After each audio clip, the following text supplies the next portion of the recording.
we're in a deep hole when it comes to debt. The only way out of our debt burden is through economic growth.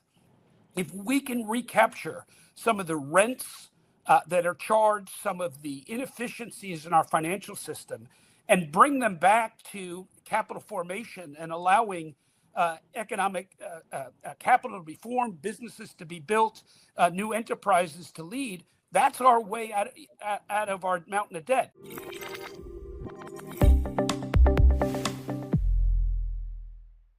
Former CFTC Chairman Chris Giancarlo, also known as Crypto Dad, joins us now. Hello. It's great to be with you, and it's great to follow Chairman Style. He's a real champion. He's done great work, and his perspective on things, he's such a clear. He can clearly express it when he was talking about taxes, and focusing on how gold is mined and how the tax effect is there. It's such a clear image that hopefully our leadership on Capitol Hill can get that right and get the tax provisions right. So delighted to join you. Delighted to follow him. Well, let's start there. Let's talk a little bit about the tax hearing. Talk to us about some of your takeaways. What stood out to you? Well, there's so much going on that it's interesting how he so clearly sees the work that he did on clarity. That's done. Senate needs to follow that. Now let's focus on tax. What I think all Americans should be impressed with is the purposefulness of leadership right now in getting these core elements necessary for a healthy, functioning crypto system, let alone making America the crypto capital of the world. It's such a contrast to the frustration and the hindrance and the stifling of this innovation that took place previously. It's so great to see our leadership moving smartly through these issues in a very good fashion. Well, he's quite right. The House bill should serve as the foundation for Senate legislation when it comes to clarity. Unfortunately, our friends on the Senate Ag side are I think, feeling the effect of not having a CFTC chairman to work with them and advise them, and I don't think they will be able to progress as much as we'd like until that's filled. Fortunately, I do believe that the White House understands that and is moving quickly to get forward with a nomination. I expect something soon, and I think that will enable then that committee to be able to move better and faster and get their piece done of clarity, and we'll get this legislation done and passed. Well, Chairman, we obviously had a very significant roundtable recently that you played an important part of. You're a moderator there. It was a remarkable collection, not only of bringing together two important commissions, but also so many people who are more traditional players, established players in the space, as well as newer upstarts, newer entrants. Obviously there was a lot of disagreement and tension between those two, which is healthy, I think, to play out in front of the commission. I'm wondering what your reaction was to the disagreements that we heard during, for example, the platforms panel in the recent roundtable. Renato, I think you said it very well in your opening. I mean, it was remarkable. You had on, not only in the same day, you had on the same panel, traditional finance, new entrants, and amongst the new entrants, you had both decentralized and centralized. And just the imagery of that was a statement, I believe, of the new SEC administration, as well as the broader U.S. administration, that they're out of the game of dictating to the market structure.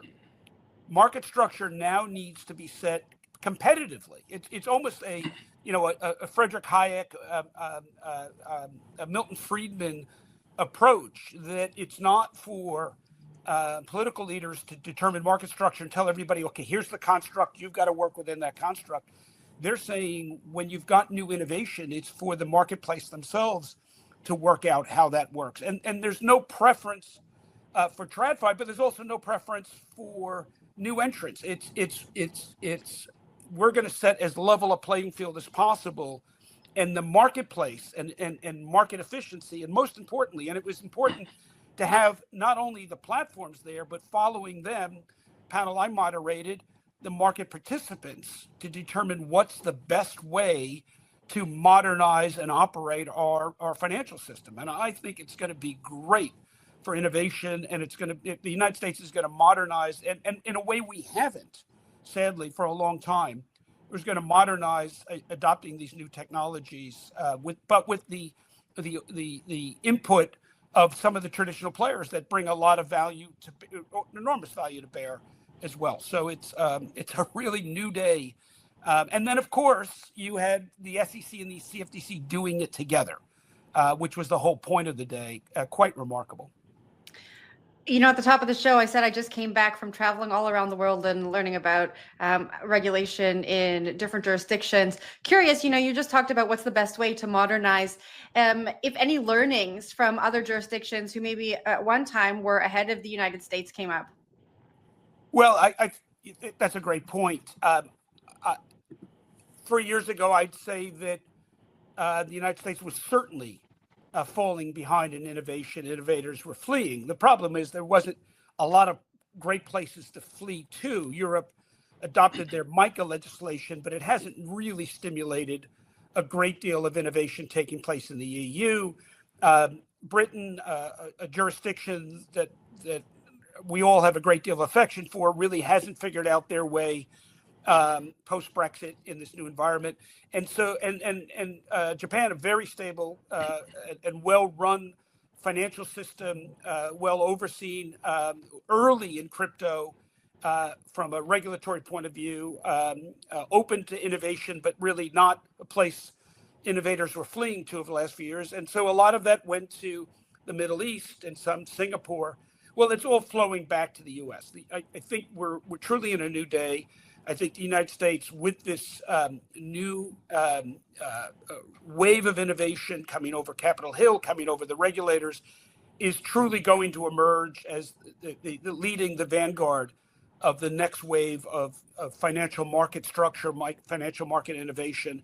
And, I'll just give you one example.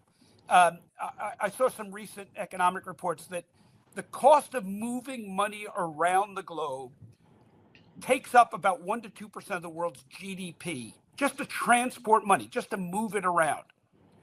With new financial technology, with stable coins, distributed ledger technology, we're going to get back that 1% to 2% and put that back into growth and innovation. And so I think we're on the cusp of a really exciting revolution in the way financial markets are conducted and operated. And I'm just so excited to see the United States in the vanguard of this and pushing the envelope. Now, there always are going to be consequences in every new industrial revolution. There's always challenges, valuations. Sometimes the markets get ahead of the innovation, and there's no question that crypto itself is still complicated and clunky, and it's not yet in the form of an appliance. It's still people have to do a lot of their own programming. But that's going to change. E-commerce was clunky when it first came around. Trying to do e-commerce with dial-up modems. The innovation, the underlying infrastructure had to catch up, but that's going to happen. Well, Chairman, you, of course, were chairman of the CFTC during a very pivotal time.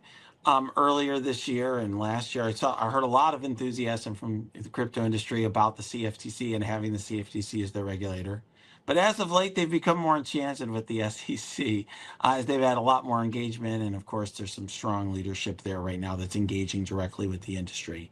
I've seen more people talk about ATSs than DCMs as of late. Have you noticed that same trend? And how do you think when a new chairman is in place, or a new nominee at the very least in the short term is in for the CFTC, how the CFTC and SEC can work together, and how do you see them working together in the crypto industry? Yeah, Renato, you're right. There's no question that up until very recently, there's no question the CFTC was first in crypto innovation under my predecessor, Tim Massid. The CFTC in 2015 declared Bitcoin the world's first digital commodity under CFTC jurisdiction, and in 2017, under my leadership, we greenlighted Bitcoin futures and set the groundwork for Ethereum futures, and ultimately those became the basis for the ETFs. And I'm very pleased that 8 years later, those marketplaces that we created at the CFTC are deep, they're liquid, they're transparent, and they're very well regulated and policed for fraud and manipulation, and they're proof that regulators can engage with crypto if they have the willingness and the mind to do so.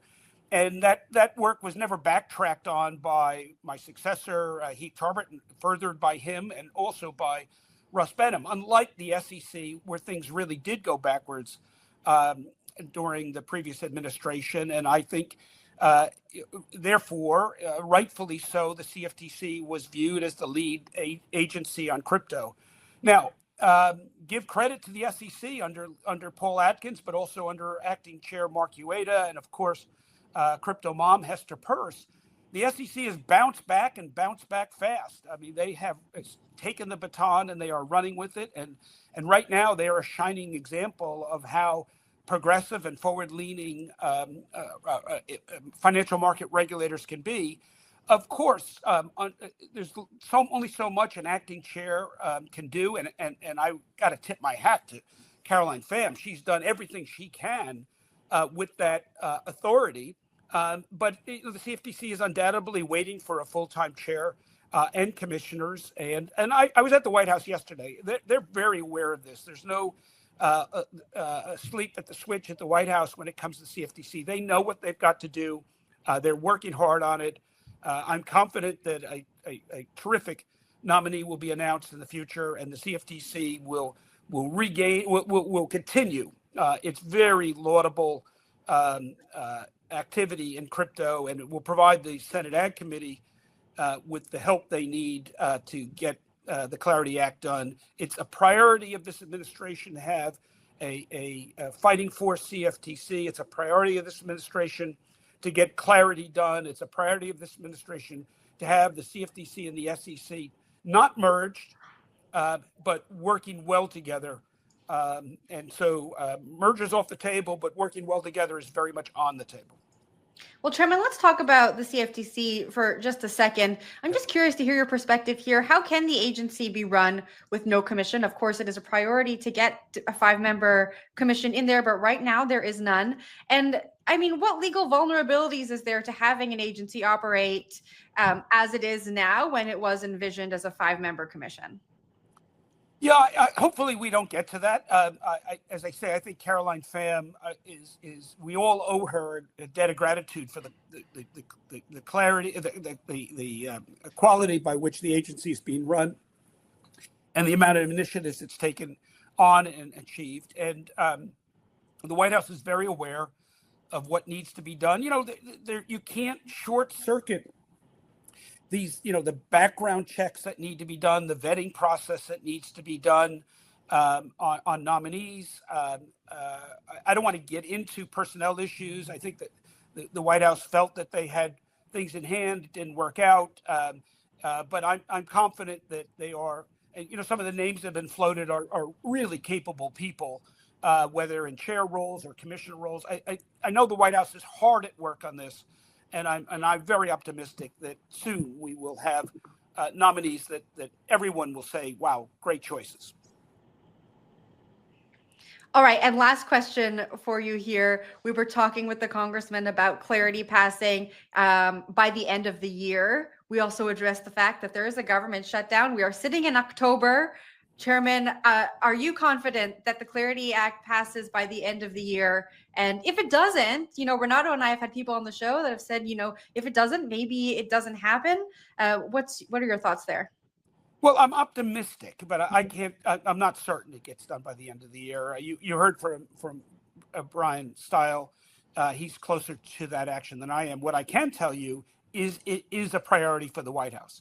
Look, if you had asked me last January whether the Genius Act would have gotten done within the first 6 months of the administration, I would have said I'm optimistic, but I'm not certain. I mean, that's an incredible accomplishment, and it also shows a number of things. It shows that the Elizabeth Warren wing of the Democrat Party is no longer in the ascendancy, because that was a bipartisan piece of legislation with a lot of strong Democrat support, not unanimous, but with some strong support. And I think that same coalition can come to bear for clarity. So I'm optimistic, and I wouldn't put anything past the desire of lawmakers, both in the executive branch and the legislative branch, to get these crypto regulations and laws in place, because there's another election coming, and a very strong community of crypto is holding them to account for premises made in the last election about crypto. So I think there's both a political dynamic. I think there's a willingness. I think there's a newer generation emerging on Capitol Hill, on both sides of the aisle, that understand crypto is more than just some funky new asset class. If we get crypto right, it's a whole new berth for American finance. We're in a deep hole when it comes to debt. The only way out of our debt burden is through economic growth. If we can recapture some of the rents that are charged, some of the inefficiencies in our financial system, and bring them back to capital formation and allowing economic capital to be formed, businesses to be built, new enterprises to lead, that's our way out of our mountain of debt. We've got to get to sustainable 3.5%, 4% economic growth over a decade or more, and grow our way out of our reckless spending.